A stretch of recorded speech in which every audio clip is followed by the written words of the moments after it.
അൽഹംദുലില്ലാഹി റബ്ബിൽ ആലമീൻ. അസ്സലാത്തു വസ്സലാമു അലാ റസൂലിൽ അമീൻ വഅലാ ആലിഹി വഅസ്ഹാബിഹി അജ്മഈൻ. റബ്ബി ഇശ്റഹ് ലീ സദ്രി വയസ്സിർ ലീ അംരി വഹ്ലുൽ ഉഖ്ദതം മിൻ ലിസാനി യഫ്ഖഹു ഖൗലി. അസ്സലാമു അലൈക്കും വറഹ്മത്തുള്ളാഹി വബറകാതുഹു. അഊദു ബില്ലാഹി മിനശ് ശൈത്വാനിർ റജീം. ബിസ്മില്ലാഹിർ റഹ്മാനിർ റഹീം. വഅൻസൽനാ മിനൽ മുഅ്സിറാതി മാഅൻ ثجاجا لنخرج به حبا ونباتا وجنات ألفافا. وأنزلنا നാം ഇറക്കുകയും ചെയ്തു മിനൽ മുഅ്സിറാത്തി മഴക്കാറുകളിൽ നിന്ന്. മുഅ്സിറാത്ത് മഴക്കാർ, മഴമേഘങ്ങൾ, മഴക്കാറ്റുകൾ. മാഅൻ വെള്ളം, സജ്ജാജ കുത്തിയൊഴുകുന്ന. മഴക്കാറുകളിൽ നിന്ന് കുത്തിയൊഴുകുന്ന വെള്ളം, അതായത് മഴയും നാം ഇറക്കി.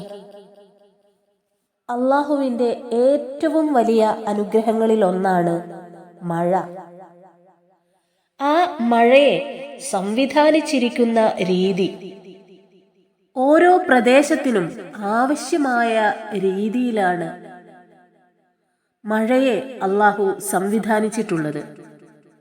സൂര്യതാപത്താൽ കടൽ ജലം നീരാവിയായി മുകളിലേക്കുയരുന്നു. അങ്ങനെ അത് മഴമേഘങ്ങളായി രൂപപ്പെടുന്നു. ആ മഴമേഘങ്ങൾ വീണ്ടും ദ്രാവക രൂപത്തിലേക്ക് മാറ്റപ്പെടുകയും മഴയായി നമ്മിൽ വർഷിക്കുകയും ചെയ്യുന്നു. ആ മഴയെ വളരെ കൃത്യമായി അള്ളാഹു സംവിധാനിച്ചിരിക്കുന്നു.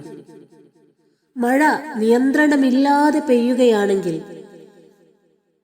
രൂക്ഷമായ വെള്ളപ്പൊക്കത്തിൽ ഭൂമിയിലെ എല്ലാം നശിച്ചു പോകും. പക്ഷേ അങ്ങനെ സംഭവിക്കാതെ മഴയെ ഓരോ പ്രദേശങ്ങൾക്കും ആവശ്യമായ രീതിയിൽ നൽകിക്കൊണ്ടിരിക്കുന്ന അല്ലാഹു എത്ര കാരുണ്യവാനാണ്.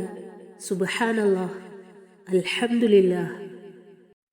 നമ്മുടെ അടുത്തുള്ള അറബിക്കടൽ, ആ കടലിന്റെ മറുഭാഗത്ത് ഗൾഫ് രാജ്യങ്ങളാണെന്ന് നമുക്കറിയാം.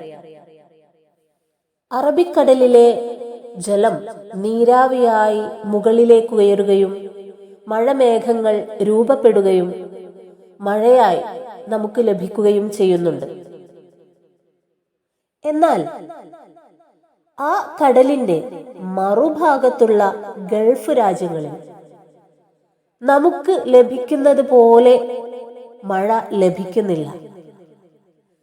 നമുക്ക് കിട്ടുന്നത് പോലെയുള്ള മഴ ഗൾഫ് രാജ്യങ്ങളിൽ കിട്ടുകയാണെങ്കിൽ അവിടെയുള്ള ജനജീവിതം ദുസ്സഹമായി തീരും. അതുകൊണ്ട് അവിടേക്കാവശ്യമായ മഴ മാത്രം നൽകി അള്ളാഹു അനുഗ്രഹിച്ചിരിക്കുകയാണ്. എന്നാൽ ആ നാടുകളിലുള്ളതുപോലെ മഴ കുറവാണ് നമ്മുടെ നാട്ടിലുള്ളതെങ്കിൽ ഇവിടെയും ജനജീവിതം ദുസ്സഹമായി തീരും. പക്ഷേ അങ്ങനെ സംഭവിക്കാതെ നമുക്ക് ആവശ്യമുള്ളത്ര മഴ നൽകി അള്ളാഹു അനുഗ്രഹിച്ചിരിക്കുന്നു. സുബ്ഹാനല്ലാഹ്, അൽഹംദുലില്ലാഹ്, അല്ലാഹു അക്ബർ. തുടർന്ന് അള്ളാഹു പറയുന്നു, ലിനുഖ്രിജ ബിഹി ഹബ്ബൻ വനബാത. അതുകൊണ്ട് നാം ധാന്യവും സസ്യവും ഉൽപ്പാദിപ്പിച്ച് വെളിക്ക് വരുത്തുവാൻ വേണ്ടി. വജന്നാത്തിൻ അൽഫാഫ, ഇടതിങ്ങിയ തോട്ടങ്ങളും. അങ്ങനെ മഴ മൂലം ധാന്യം തുടങ്ങിയ എല്ലാ സസ്യവർഗങ്ങളും വൃക്ഷങ്ങളാലും ചെടികളാലും തിങ്ങി തൂർന്നു നിൽക്കുന്ന തോട്ടങ്ങളും മനുഷ്യർക്കു വേണ്ടി അള്ളാഹു നൽകിയിരിക്കുന്നു. സൂറത്തുൻ നബയിലെ 6-ാമത്തെ ആയത്ത് മുതൽ 16-ാമത്തെ ആയത്ത് വരെ അള്ളാഹു നൽകിയിട്ടുള്ള അനുഗ്രഹങ്ങളെ കുറിച്ചാണ് വിശദീകരിക്കുന്നത്. ഭൂമിയെക്കുറിച്ചാണ് ആദ്യം തന്നെ പറയുന്നത്. മനുഷ്യനടക്കമുള്ള ജീവജാലങ്ങൾക്ക് ജീവിക്കാൻ ആവശ്യമായ രീതിയിൽ ആ ഭൂമിയെ വിധാനിച്ചിരിക്കുന്നു. രണ്ടാമതായി, ആ ഭൂമിയെ ഇളക്കം തട്ടാതെ അതിനെ ഉറപ്പിച്ചു നിർത്തുന്ന ആണികളായിക്കൊണ്ട് പർവ്വതങ്ങളെയും അള്ളാഹു സൃഷ്ടിച്ചിരിക്കുന്നു. മൂന്നാമതായി പറയുന്ന അനുഗ്രഹം മനുഷ്യനെ ആണും പെണ്ണുമായി ഇണവർഗങ്ങളാക്കിയതിനെ കുറിച്ചാണ്. നാലാമതായി മനുഷ്യന് ഉറക്കിനെ ഏർപ്പെടുത്തിയതിനെ കുറിച്ച് പറഞ്ഞിരിക്കുന്നു. പലവിധ ക്ഷീണങ്ങളിൽ നിന്നും പകലത്തെ വിവിധ ജോലി തിരക്കുകളിൽ നിന്നും വിശ്രമവും ശാന്തതയും നൽകുന്ന വിധം മനുഷ്യന് ഉറക്കിനെ ഏർപ്പെടുത്തിയിരിക്കുന്നു. അഞ്ചാമത്തേത്, രാത്രിയെ കേവലം വസ്ത്രം കൊണ്ടെന്നോണം ദേഹം മൂടി മറഞ്ഞ് സ്വസ്ഥമായിരിക്കുവാൻ പര്യാപ്തമാക്കിയിരിക്കുന്നു. ആറാമത്തേത്, മുഴുവൻ സമയവും രാത്രിയെപ്പോലെ ഇരുട്ടിയതാക്കാതെ പകലിനെ അതിൽ നിന്നും വേർതിരിച്ച് ജീവിത സന്ധാരണത്തിന് പക്വമായ അവസരമാക്കി മാറ്റി തന്നിരിക്കുന്നു. 7, ഭൂമിയിലെ എത്രയോ കാര്യങ്ങൾക്ക് അനുപേക്ഷണീയമായ നിരവധി പ്രകൃതി ബന്ധങ്ങൾ സ്ഥിതി ചെയ്യുന്ന വമ്പിച്ച 7 ആകാശലോകങ്ങളെ ഭൂമിക്കുമേതെ സ്ഥാപിച്ചു വച്ചിരിക്കുന്നു.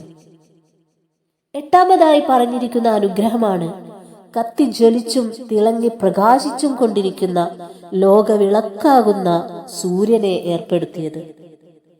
9, മഴ വർഷിപ്പിക്കാറുള്ള കാർമേഘങ്ങളിൽ നിന്ന് അല്ലെങ്കിൽ മഴക്കാറുകളെ തട്ടിക്കൂട്ടുന്ന മഴക്കാറ്റുകളിൽ നിന്ന് ധാരാളം മഴവെള്ളം വർഷിപ്പിക്കുന്നത്.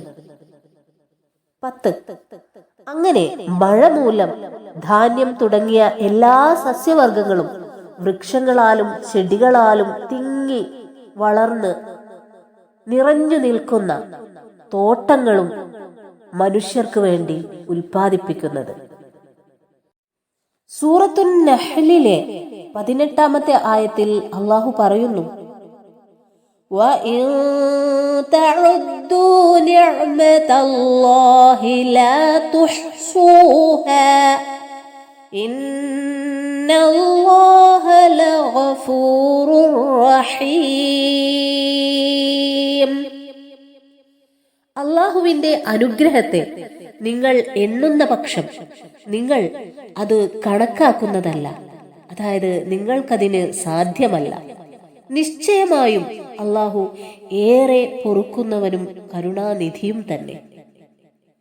അള്ളാഹുവിന്റെ അനുഗ്രഹങ്ങളെ എപ്പോഴും ഓർമ്മിച്ചുകൊണ്ട് അള്ളാഹുവിനോട് നന്ദി കാണിക്കുന്ന അടിമകളാവാൻ നമുക്ക് സാധിക്കട്ടെ. ربنا آتنا في الدنيا حسنة وفي الآخرة حسنة وقنا عذاب النار ربنا تقبل منا إنك أنت السميع العليم وتب علينا إنك أنت التواب الرحيم وآخر الدعوانا أن الحمد لله رب العالمين. السلام عليكم ورحمة الله وبركاته.